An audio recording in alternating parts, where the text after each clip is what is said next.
Let's turn to our first speaker of the day, René Jansen, Chair of the Netherlands Gambling Authority. René, thank you very much for being here.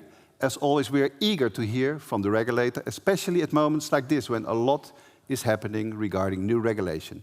René, please make it to the stage, and the floor is yours.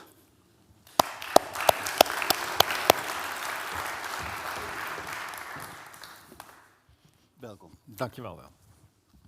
Wacht, kun je me een beetje water nog inschenken? Ja.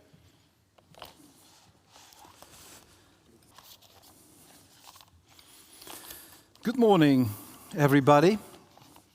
And first of all, my thanks again to Willem and his team of organizing today's conference and for inviting me to present the keynote for you once more. And I don't know how you do it, Willem, but each time we're gathering here somewhere for gaming in Holland, it's very inspiring places. Today again, here at the Koninklijke Instituut voor de Tropen. As you said, Willem, there is enough to talk about for all of us today. The questions about the future of online gambling market have been interpreted nicely in the name of one of the program parts called Surviving the Dutch Regulated Market. And because I know that there is uncertainty about the upcoming regulations on untargeted advertising, this will be the first topic to be addressed by me. I'd also like to take a look at the market and where we stand today. Late April, we published the 4th monitoring report. It shows that the legal market for online gambling has grown substantially. That is probably no surprise to any person in this room. And the growing market means, all the more, an increasing responsibility. That is why today I will once again address the duty of care of all license holders, as well as our investigation to the implementation of this duty of care in practice. I would also like to give an update on our experiences with the data safest, the data vaults of the operators. An entirely different subject I will touch on briefly is our upcoming information campaign on the exclusion register called CRUX. Like I said, I will speak first about the new rules on advertising. The growth of the online gambling market has nowhere been more visible than in the advertising world. From the opening of the market, consumers were flooded with public advertising. Operators' self-control increased in the subsequent months. That was counteracted, however, by the growing number of new license holders that, understandably, wanted to present themselves to Dutch consumers. After those early stages, advertising for online gambling was restricted, among other things, by the ban on the use of role models. We're in the next phase now, with the upcoming ban on untargeted advertising for online gambling. The ban will be effective as of July 1st. Operators offer online as well as land-based gambling may continue untargeted advertising for their land-based offer. However, the advertising for these must explicitly be sufficiently different from the advertising for online gambling.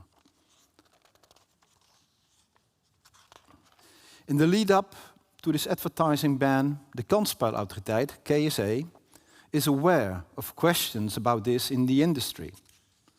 What will enforcement be like? How can operators do it right in the first time while not having experience with the restrictions yet? In other words, I hear a call from the industry for guidance by the USA, by the KSA. Well, USA might... I don't know if a USA would help, please. At the informative webinar of Gaming in Holland in May, as well as at earlier occasions, these signals were loud and clear. Operators also wonder to which extent the advertising ban will have a negative impact on channelization, which is something that goes really well now. Then there are concerns about the administrative burden the ban will present to operators. In short, the industry wants something to hold on to from the KSA. This may also be an expression of the wish of a predictable regulator. And I do understand that. Nobody wants to run the risk of a surprise fine. And yet, I feel the need to manage expectations a little in that respect. We are only able to provide the requested guidance to a limited extent. Various parts of the new ban are a new and uncharted area for us as well. Like the industry, we will have to find our way in this.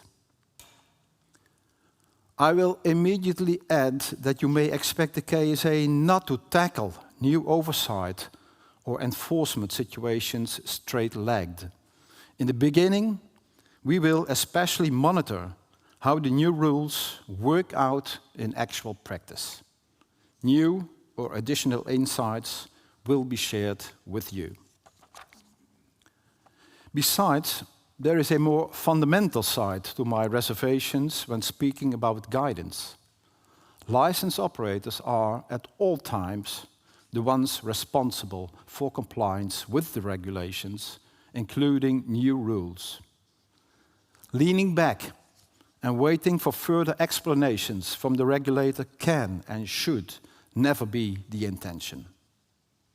My most important guidance and appeal for today is an old traffic safety advice. When in doubt, no passing. Let me give you an example. When an operator wonders if his advertising for land-based gambling is sufficiently distinguishing from the advertising for online gambling, he should go one step further and make the advertising different even more. Here's another example. If you're not sure whether 95% of the viewers of your online advertising are adults over 24 years of age, you could also opt not to show the advertising at all. My most important appeal at this point in time, find a way, but don't seek the boundaries. Public confidence in the gambling industry is low and fragile. Operators therefore have to show that they are committed to a fair and safe market with player protection as the important standard and principle. In conclusion to this part of my contribution, we realize that the new rules involve quite some time and effort. That's one of the reasons to announce that we will engage in talks with operators and with affiliates. Among other things, about the challenges of the advertising ban and how they practically work out for operators. That takes me to another topic about which operators have a lot of questions and which I addressed in February as well. The data safe systems, also known as CDBs. The Dutch Betting and Gambling Act obliges operators to have this data vault in proper order. The data from these vaults show us how operators implement the duty of care and obligations under anti-money laundering regulations. Already in February, also here in Amsterdam, I informed you that the data vaults of a number of operators were still not adequately in order. We were still accommodating when the market for online gambling opened, but that moment is now definitely over. We understand that providing near real-time data in the right format entails technical challenges, but as far as we are concerned, there has been time enough to tackle those challenges. That means that, if required, we are prepared to proceed to the suspension or complete revocation of licenses, if need be. And I understand that is a rigorous and last resort step, which we are prepared to make, though, if necessary. Being able to comply with the rules of the monitoring database CDB is also a requirement for new operators in the market. There are currently still 9 outstanding license applications. The number was higher at first and has decreased over the last few months. Several parties withdrew their applications because they indicated not to be able to comply with the CDB requirements on a short notice. We do not compromise there either. The data safe is an essential part of the requirements a license operator must fulfill. Moreover, it is crucial for a safe market where players are protected as much as possible. That brings me to the next topic of my speech today. Another part of that optimal protection of the player is the duty of care. Earlier, the KSA indicated that operators interpret their duty of care obligations in many different ways. In order to make an inventory of that, we started an extensive investigation. The rules, the results, I must say, will be presented to the public in summer. It will conclude it earlier, but we want to make a public, want to present also a public summary. In the first phases of that investigation, we looked at the addiction prevention policy of the first 10 licensed online operators and its implementation in their operations. Player files of gamblers who had at least one operator intervention were retrieved as well. In the last phase of the investigation, which we are now concluding, we had talks with the operators, also regarding their player files provided. We now see that even after further investigation, it is hard to get a thorough idea of the interpretation of the duty of care obligations by the operators. That is not entirely unexpected, for the open standards in the legislation and regulations allow license holders a lot of room in the execution. At the same time, we see here that there are operators seeking the boundaries more than others. Although the law leaves room for interpretation, I call on all operators to use their common sense. When a player is being investigated by an operator, either for problematic behavior, gambling behavior, or for potential money laundering, is it then wise and fitting to let the player continue to play unrestrictedly until the outcome of the investigation? I myself would certainly say not, and I expect a great deal of the operators would say the same. Yet, not every operator actually deals with this in the same way. As I indicated earlier, the confidence of the industry is fragile. Make sure, as an operator, that you contribute to regaining that confidence. The results of the investigation may very well lead to a tightening of the rules, such as our own KSA policy rules. We may also decide to advise the minister to tighten regulations. Being allowed to offer gambling on the legal market entails a lot of responsibilities and work, therefore. Costs you make. How do you survive as an operator on the Dutch market? Besides a viable market position, I realize that there should be something else as well, a tough approach towards illegal operators. And we will continue to expand our enforcement department over the next year so that we can tackle illegal operators with even more vigor. Besides supervision and enforcement, the KSA is also responsible for consumer protection. We do that, among other things, by managing the exclusion register crux. Currently, over 41,000 players on Dutch territory have taken a gambling break through crux.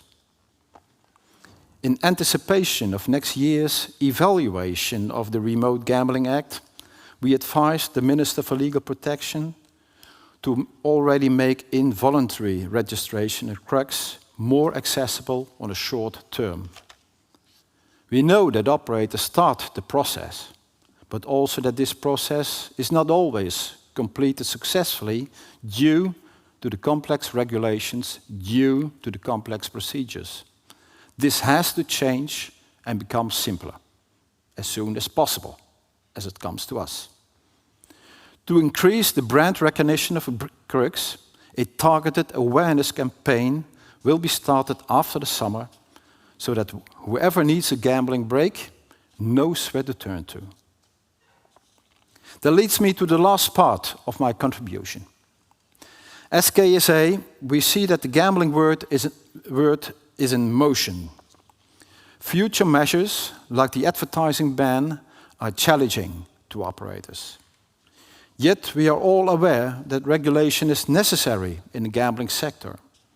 The risks of gambling should be kept to an absolute minimum. In addition, a high degree of freedom for gambling operators is a socially and politically unthinkable attitude. At the same time, I'd like to say that business perspectives don't look bad at all for operators at this point in time. The market is growing. In the monitoring report already mentioned, we expect a trend-based growth of about 13 to 15% in the next few years. Channelization is also going well. 92% of the players gamble only with legal operators. For new players, this is even 98%. We will keep monitoring if this continues on this level, also after the advertising ban. It is important for Dutch players to stay away from the illegal market. License holders themselves play an important role in the development of the online market in our country. It requires responsible behavior of individual operators, as well as a joint responsibility of the industry as a whole. Forget about the fear that a player might switch to a competitor when thinking about how to interpret and execute your duty of care. Accept the challenge together. When one operator says on the safe side of the advertising policy, don't cross the borders yourself to profit from someone else's prudent policy. Measures are taken to counteract or contain adverse effects of the legal market. Those who then seek the limits of these measures only increase the likelihood that the market will be further restricted by legislation, and that may have a counterproductive effect. And yes, operators can survive on the Dutch market just fine. But for me, it's not survival of the fittest, but every group being as strong as its weakest link. And please remember, society is much more interested in and concerned about the health of players than the health of operators. Thank you very much.